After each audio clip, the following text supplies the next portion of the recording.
Todos temos plena liberdade de lermos a palavra de Deus. Quem encontrou, diga amém. Alguns estão procurando. Primeira Epístola de João, capítulo 1, e o versículo de número 4.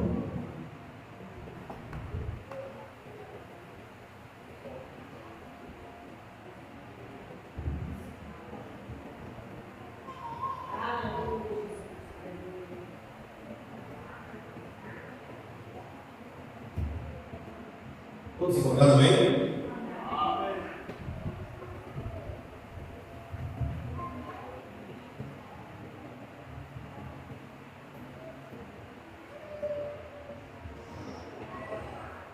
Escrevemos estas coisas para que a nossa alegria seja completa.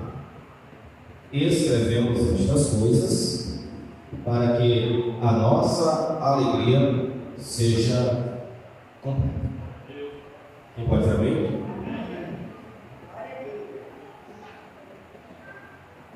Uma das epístolas do Novo Testamento mais extraordinária é a primeira epístola de João. Fazendo algumas considerações iniciais, eu peço que você preste muita atenção, porque algumas informações que eu vou trazendo será de fundamental importância para a compreensão de todo o estudo. Por que essa epístola e as epístolas a seguir, a segunda e a terceira, se caracterizam como uma das mais extraordinárias do Novo Testamento? Primeiro, talvez pela proximidade de relacionamento que o apóstolo João tinha com o próprio Jesus. Esse é o primeiro fator.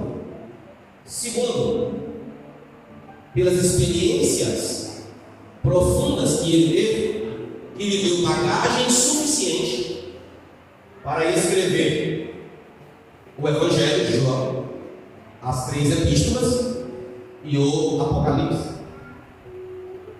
E terceiro, porque em nenhuma outra epístola você vai ver temas, por exemplo, o amor, perdão, purificação e outros temas com tanta objetividade, clareza, como na epístola ou nas epístolas de João. Isso se dá por conta desta proximidade relacional que havia entre este apóstolo com Jesus. Você sabe que quando nós temos uma intimidade com uma certa pessoa, mais informações nós obtemos dela. Basta você pensar, por exemplo, as pessoas que têm os seus amigos mais chegados que irmãos. Algumas coisas que não contamos para os pais, para o esposo, a esposa, às vezes contamos para estes amigos que consideramos mais chegados que irmãos. Devido à proximidade, à intimidade ser maior, encontramos liberdade de exposição de alguma situação que diz respeito à nossa particularidade com essas pessoas.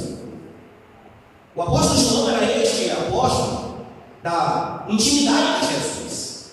Vocês sabem que Jesus escolhe 12, dos 12, ele tinha 3 que poderia contar para momentos e circunstâncias adversas, e até mesmo para a oração. E um, ele reclinava a cabeça sobre o seu ombro, que no caso era o apóstolo João.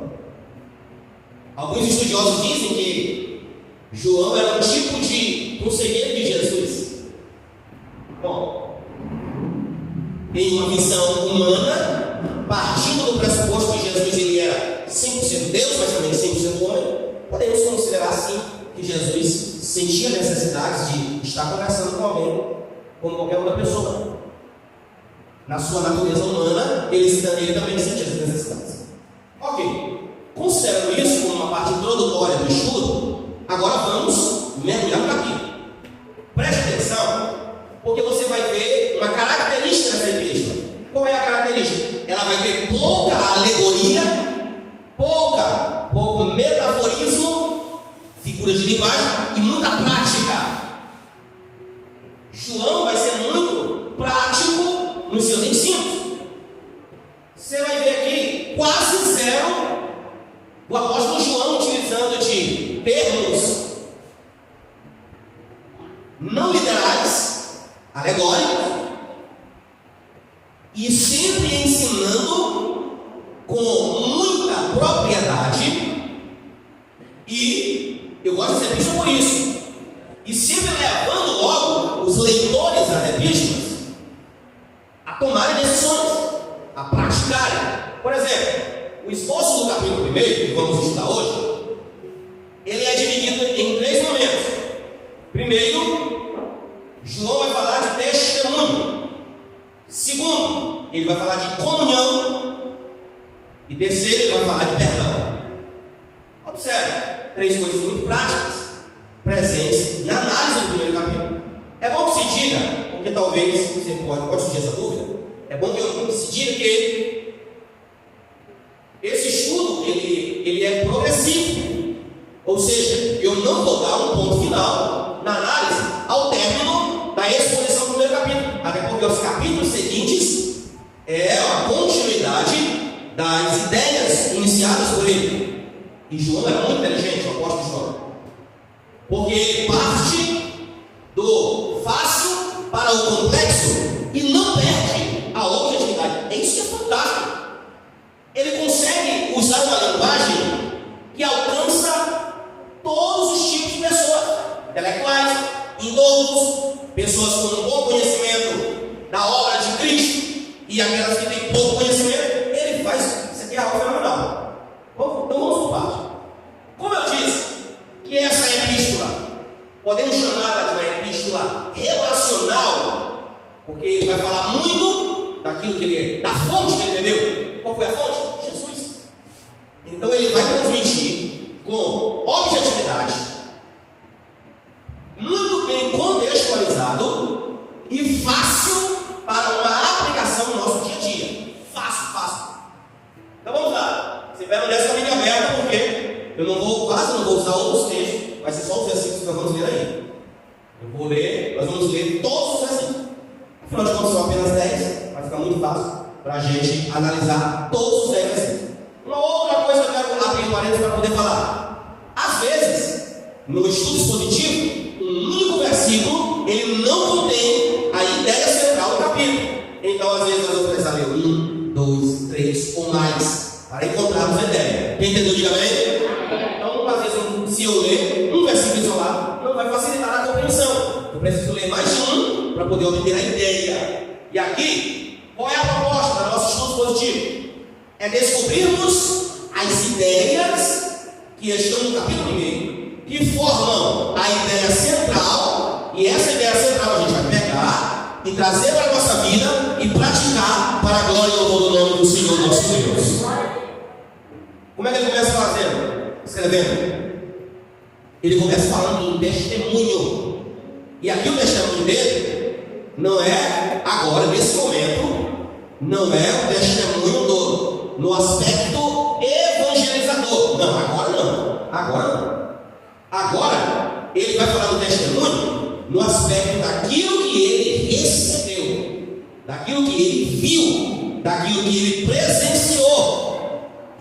Pastor, por que é importante ele iniciar a epístola e na introdução da epístola ele falar desse testemunho verídico de que ele andou com Jesus, de que ele esteve com Jesus e que o que ele vai ensinar tem como origem os ensinos de Jesus, por uma simples e poderosa razão. Ele estava querendo trazer veracidade, autenticidade e autoridade para aquilo que ele está ensinando. Também tudo seja o nome do Senhor. É o mesmo que dizer: olha, o que eu vou escrever a partir de agora não foi algo que eu criei. Isso aqui é muito bonito, né, irmão Cláudio? Ele está dizendo: foi algo que eu recebi. Você lembra que Paulo faz isso quando ele ensina sobre a Santa Ceia? O que eu recebi do Senhor. É isso que ele fala. Isso gera autenticidade, veracidade e autoridade. Ou seja, ele está dizendo: vale a pena você acreditar, você receber e você obedecer o que eu estou falando, porque não é algo que eu criei, é algo que eu recebi do Senhor e Salvador Jesus Cristo. Bendito seja o Senhor. Então o que ele faz? Olha aí, ó, versículo 1 ao 3. Acompanhe comigo a leitura. Eu estou com a Bíblia aqui atualizada, mas não vai dificultar a compreensão não. Vai acompanhando comigo a leitura.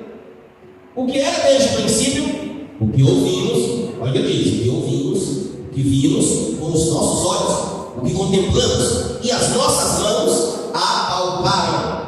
E isto proclamamos a respeito da palavra de vida. Olha o que ele está dizendo. Não é invencionismo, não é um criacionismo humano. Ele diz: o que era desde o princípio, ouvimos, vimos, contemplamos e com as mãos apalpamos. Ele está falando: eu estive com Jesus. Bendito seja o nome do Senhor. Isso aqui é extraordinário. Aí ele continua: a vida se manifestou, nós a vimos e dela testemunhamos e proclamamos a vocês a vida eterna, que estava com o Pai e nos foi manifestada. Nós lhe proclamamos o que vimos, ouvimos, para que vocês também tenham comunhão conosco. Nossa comunhão é com o Pai e com o seu Filho Jesus Cristo. E eu vou explicar ainda mais. Sabe por que ele faz isso? Que na época havia uma categoria de hereges que questionavam a divindade de Jesus. Não acreditavam que Jesus era Deus. Acreditavam que ele era mais um profeta. Acreditavam que ele era mais um aventureiro, um paroleiro, alguém que queria se aproveitar da sensibilidade das pessoas para enganá-las.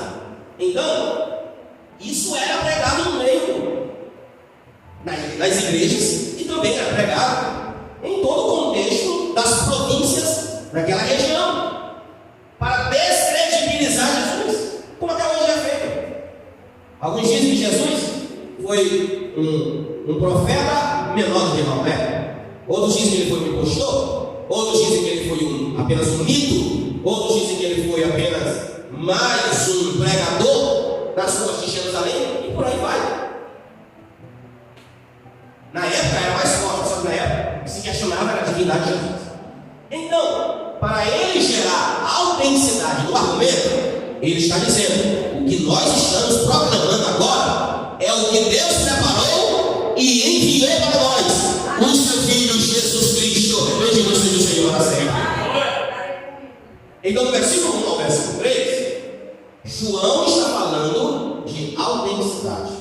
A autenticidade, ela vai gerar veracidade de argumento. A veracidade gera autoridade. E a autoridade, credibilidade. Quem entendeu até agora, diga amém. Ele é inteligente. Porque se ele simplesmente chega: olha, eu venho aqui falar que Jesus é o Salvador, ninguém ia dar crédito. Agora, quando ele diz: eu estive com ele, eu andei com ele, eu ouvi os seus ensinos, eu vi os seus milagres, eu acompanhei o seu ministério. Então, o que eu estou falando para vocês é algo que as minhas mãos apalparam, ou seja, eu caminhei de mãos dadas com ele. Ele é o Salvador de todos os homens. Que maravilha! Então, ele começa essa epístola para gerar autoridade, e a autoridade gerar credibilidade. É um processo. É um processo. Autenticidade e veracidade. Veracidade, autoridade. Autoridade, credibilidade. E a credibilidade, você sabe, aí a pessoa recebe a palavra e é transformado e é salvo. Bendito seja o Senhor para todos sempre. Como eu disse, o primeiro capítulo fala de testemunho. Está aqui testemunhando. Testemunhando do que ele viu, ouviu, sentiu, presenciou. Por isso ele está assim. A partir do versículo 3, ele já vai entrar em outro assunto. Qual o assunto agora? Ele vai falar de comunhão. E de nada adiantaria, você vai concordar comigo, de nada adiantaria ele falar de comunhão se as pessoas nem ainda estivessem acreditando que Jesus é o Salvador. Porque a comunhão já é o aspecto prático de quem já recebeu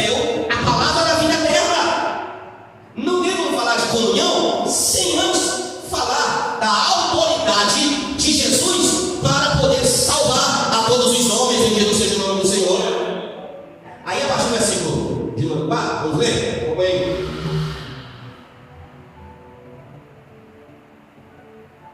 Escrevemos estas coisas para que a nossa alegria seja completa. Esta é a mensagem que dele ouvimos e transmitimos a vocês. Ouvimos e transmitimos. Aqui é a transição da ideia. Ele está saindo da parte que ele está falando, da autoridade do que ele vai argumentar, e agora ele já vai para um aspecto mais prático. Aí ele diz: isso transmitimos a vocês. Deus é luz, nele não há trevas nenhuma. Se afirmarmos que temos comunhão com ele, mas andamos nas trevas, mentimos e não praticamos a verdade. Se, porém, andarmos na luz, como ele está na luz, temos comunhão uns com os outros, e o sangue de Jesus, seu Filho, nos purifica de todo o pecado.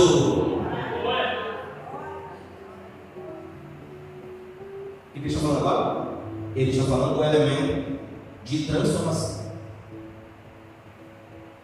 Você concorda comigo que apenas saber que Jesus salva não é suficiente? Você concorda comigo também? Apenas saber que ele salva não é suficiente.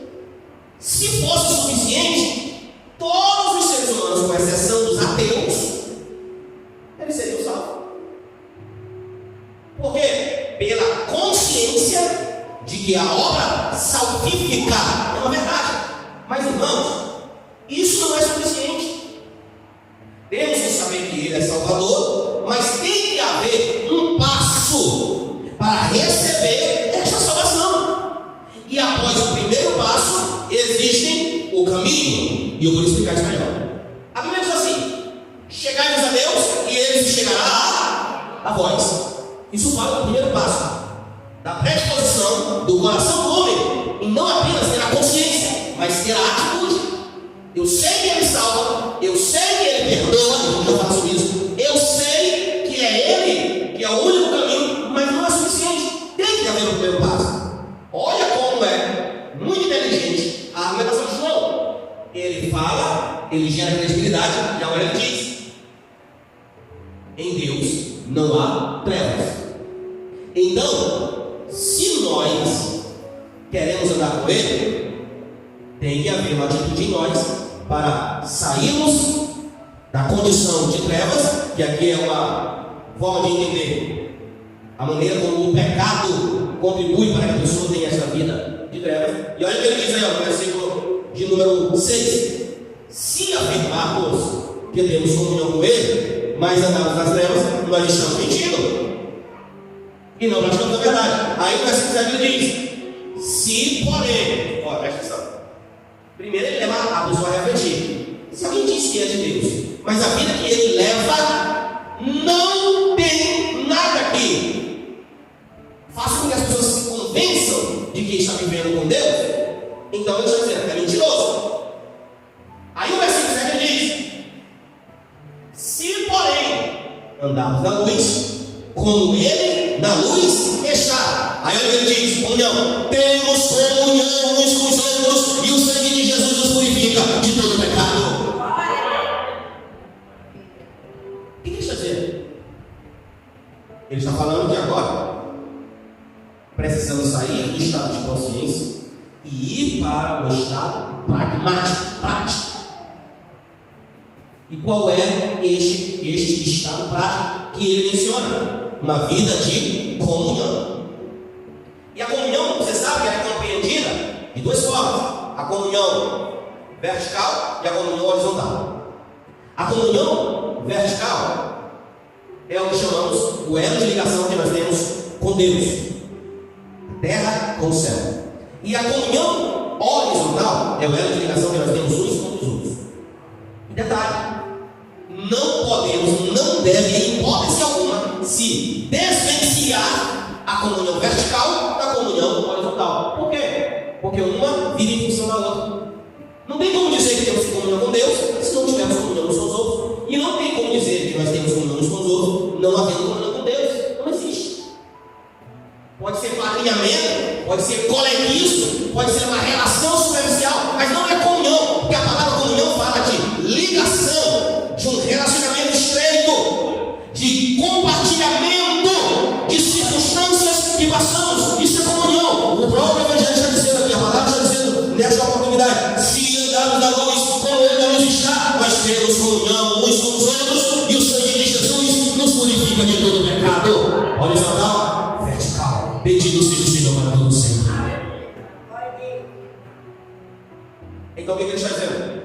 Ele está dizendo que todo homem e toda mulher precisa viver em comunhão com Deus e comunhão uns com os outros. Detalhe, tem que considerar isso aqui. Nós estamos falando em um aspecto espiritual, proveniente de um coração que já se entregou totalmente a Deus. Volto a frisar, não é apenas um coleguismo, um relacionamento superficial, mas fala de compartilhamento de circunstâncias. E por que ele fala tudo isso? Porque ele está construindo uma ideia. A ideia ainda está incompleta. Ele fala da fonte que gera vida. Ele diz o caminho para permanecer nela, mas ainda tem algo mais. Ele apresenta no capítulo 1, que é a partir do versículo de número 8, ele vai falar agora a respeito do perdão. Porque, lembra que eu disse? É a formação de ideias, para a gente chegar na ideia central. É dividido em 3 partes do capítulo, mas aqui tem uma ideia central. As 3 partes que a gente divide é exatamente para poder facilitar a compreensão, para tornar mais didático. Mas presta atenção, do versículo 8 ao versículo 10, ele vai falar de quê? Ele vai falar de perdão. Porque você também vai concordar comigo que não tem como falar de comunhão sem falar de perdão. Não tem, não existe. Queremos ter comunhão com Deus? É através do perdão. Ele perdoa os nossos pecados, nos aproximamos dele e temos agora uma relação estreita com ele. Entre nós, do mesmo jeito. Jesus, ele disse que da mesma forma que Deus nos perdoou, nós devemos perdoar uns aos. É assim, irmão? O que ele está falando? Que a comunhão, ela está diretamente ligada com o perdão. Não tem como desviar isso. Vamos ver para a gente entender melhor? Olha aí o que está escrito a partir do versículo 8. Se afirmarmos que estamos sem pecado, enganamos a nós mesmos, e a verdade não está em nós. Aí olha o que ele diz: se confessarmos os nossos pecados, Ele é fiel e justo para perdoar os nossos pecados, nos purificar de toda injustiça. E se afirmarmos que não temos cometido pecado, fazemos de Deus um mentiroso, e a sua palavra não está em nós. Olha o que ele está dizendo. Quem diz que não tem pecado quebra um princípio bíblico, que é o princípio da verdade. Todos somos pecadores. Mas a grande questão não é saber se somos pecadores, é se o pecado vai nos escravizar ou se seremos livres para ter uma relação estreita com o nosso Deus. Pastor, isso é possível? É claro. Essa é a proposta do estudo de hoje. É nós entendermos que existe uma válvula de escape para o homem pecador. E qual é essa válvula de escape?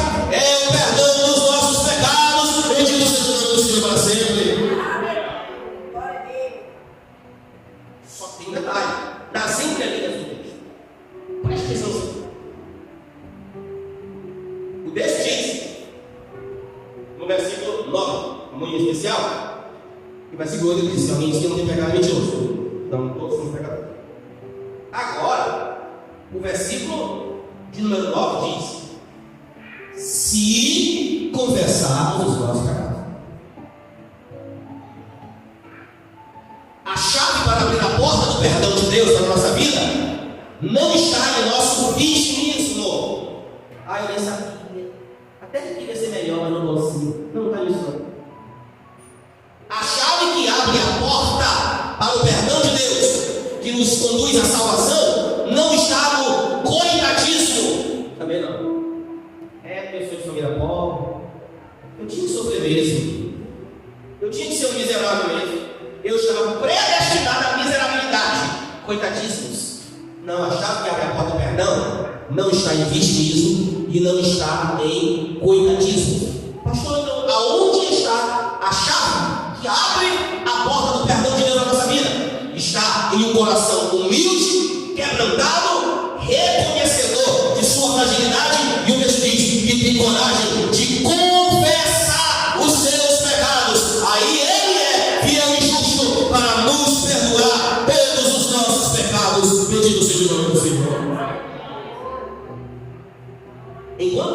o ser humano tenta se esconder por detrás do seu histórico de derrota, se esconder por detrás da sua história de fracassos, o ser humano não alcança o perdão de Deus, não alcança. Ele fica só olhando a carruagem da graça de Deus passando, mas ele não entra dentro da carruagem. Por quê? Porque ele se acha capaz, se acha pequeno, se acha não merecedor. E o texto está dizendo: se nós confessarmos os nossos pecados, o Senhor é fiel e justo para perdoar os nossos pecados e nos purificar de todas as nossas injustiças. Pergunta básica: nesse texto existe alguma classificação de pecado? Existe? Existe ou não? Não. Aqui não está dizendo serão perdoados apenas os pecados de mentira. Os outros tipos de pecado nós vamos fazer, dar uma analisada, chamar a pessoa para uma sabatina, para saber se ela é digna de perdão. Isso não existe no livro. São seres humanos que enumeram, classificam de ordem crescente ou decrescente tipos de pecado. O ser humano faz isso. É o ser humano. Como a proposta de Deus não é a avaliação do tamanho do pecado e nem a incompetência de ninguém, o foco de Deus é a salvação das nossas almas. Bendito seja o nome do Senhor. Aí o que o texto diz? Se confessarmos os nossos pecados, Ele é fiel e justo para nos perdoar. Aqui também tem uma questão muito voltada ao período de João. Assim como o apóstolo Paulo, ele também sofreu com uma ideologia que era disseminada na época, que apenas os judeus eram salvos. Os gentios não tinham direito de salvação. Hoje é parecido, acontece às vezes. Alguém diz: o indígena não, a salvação não é para eles, é só para os brancos. Uma mentalidade desprovida de conhecimento profundo, até mesmo da própria escritura. Isso não existe. A salvação de Deus é para todos. A Bíblia diz: é o desejo de Deus que todos os homens sejam salvos e cheguem pelo conhecimento da verdade. Por isso que não há classificação de pecados. Apenas se confessarmos os nossos pecados, Ele é fiel e justo para perdoar os nossos. Então, qual é a ideia central do primeiro capítulo de João? A proposta dele, preste atenção em nós, é a ideia central. É o que chamamos de proposição ou tese. A tese do primeiro capítulo. Você vai ver que ela vai puxar para os demais à medida que nós vamos estudando. Qual é a tese do primeiro capítulo? É que o homem entenda que Deus tem interesse nele. Ah, pastor, você já sabia. Bom, lembra que eu falei? Não basta saber. Precisa internalizar isso na sua mente, no seu coração. Nós precisamos fazer isso na nossa vida, porque a saúde espiritual de cada um de nós depende não apenas de entendermos que Deus tem salvação para nós, mas que nós devemos sentir a salvação latente dentro do nosso coração. Bendito seja o nome do Senhor. Qual é a proposta de João? Capítulo 1. Mostrar que Deus tem interesse em ter uma relação estreita com os seres humanos. Quem pode dizer amém para essa verdade? Amém. Por isso, no último versículo, ele escreve assim: se afirmarmos que não temos cometido pecado, fazemos de Deus um mentiroso, e a palavra dele não está em nós. Tem gente que pensa que reconhecer erros é se expor ao ridículo. Irmãos, isso diante de Deus é muito agradável. Muito agradável. Além de ser libertador. O salmista Davi, depois que ele pega, ele escreve um salmo que ele diz assim: enquanto eu me calei, os meus ossos se secavam dentro de mim. Qual é a linguagem? Qual é o entendimento? Ele está dizendo: enquanto eu estou calado, isso está gerando angústia no meu peito. Ele está dizendo que o pecado que ele havia cometido estava dilacerando o coração dele. Os ossos se secando dentro dele. Era a expressão que ele utilizou para definir como estava a sua vida por dentro. Mas quando ele escreve o Salmo 51, você vai ver um Davi agora diferente. Porque no Salmo 51 ele vai dizer: cria em mim, Senhor, um coração puro e renova em mim um espírito inabalável. Bendito seja o nome do Senhor. É alguém que está agora confessando. E isso está sendo libertador para Davi.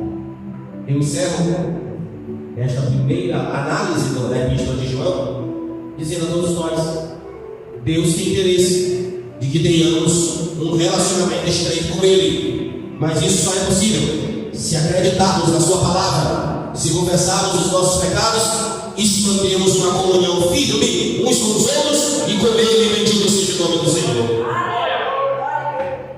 Guarde esta palavra no seu coração, e esta palavra possa servir de bálsamo para a sua vida e trazer fortalecimento para manter este relacionamento de pé. Você sabe que a saúde de um relacionamento depende de atitudes. Por exemplo, você olha para a questão de um casamento. Quando é um casamento, ele é considerado saudável quando as atitudes dos cônjuges corroboram para que haja harmonia entre o casal. Sim ou não? Não é assim? Ou não? Sim ou não? Assim é a nossa relação com Deus. Para que haja saúde neste relacionamento, precisa haver em nós atitudes que contribuem para a harmonia, para vivermos em comunhão com o nosso Deus. Assim viveremos tudo aquilo que Ele projetou para cada um de nós. Quem pode glorificar a Deus por esta palavra? Guardemos esta palavra no nosso coração.